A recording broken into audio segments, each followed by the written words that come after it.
দুনিয়ার ব্যাগ জায়গার মধ্যে দেয়া গেছে যে একেবারে জিলাপি বা বিরিয়ানি ব্যাগ জায়গার মধ্যে দিত, কিন্তু আঙ্গু মসজিদে খোদার কাটারা কোনোদিনও দিত না। কিন্তু এবারে ভাগ্য কমে দেয়া গেছে যে হোলানি হোলানি কি আয়োজন করছে, বিরিয়ানি দিব। আর এই খুশিতে আমি কি করলাম যে ব্যাগের আগে মসজিদে যাই বই রয়েছি, মসজিদে যাই নামাজ পড়লাম, জিকিরাজগার করলাম, একবারে বড্ডা করে একটা মুনাজাত দিলাম। চিন্তা একটাই আসলে যে বিরিয়ানি এক প্যাকেট তো অন্তত হাইউ অম্মা যাক বড্ডা করে মুনাজাত ধরার হরে দেখলাম যে বিরিয়ানি আনলো। তো মুনাজাতের হরে আমি ব্যাগের আগে যাই খাড়াই গেছি। আর চিন্তা ভাবনা ছিল যে এক প্যাকেটের জায়গা তাই মনে হয় 2 প্যাকেট আমি আনলে ব্যাগের আগে যাই খাড়াই গেছি। তো যাক গেটের সামনে খাড়ানোর হরে কইছে যে যাতারে দিবে হাতে গেটের বাইরে চলে যাইব গা। মা হিসের তাই এমন জন আরে ধাক্কা দিছে, আমি বিরিয়ানি ছাড়াই ব্যাগের আগে বাইরে দিকে চলে গেছি। শর্মের কথা কি কই হরে আর আরে বিরিয়ানি দেয় না কয় বাইরে গেছি গিয়ে আমি বেলে বিরিয়ানি লই বাড়িছি লইলু নি কথা।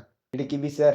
এদেশে আর থান যাইতো না। আর লগে শতান্য হলাইন এগুন আছে না নি, এগুন আরে রাস্তাঘাটও দেই কাল্লাতে দেখবেন যে খোটা দিব কব মামা 2 প্যাকেট 2 প্যাকেট কেন, অথচ ভাই আমি 1 প্যাকেটও হাই না। আল্লাহ বিচার করবো। আল্লাহ আল্লাহ এই সবে বরাতের দিন আল্লাহ কাছে কইতেছে, আল্লাহ যারা আর ঠগাইছে আল্লাহ তুমি তাকে বিচার করবে।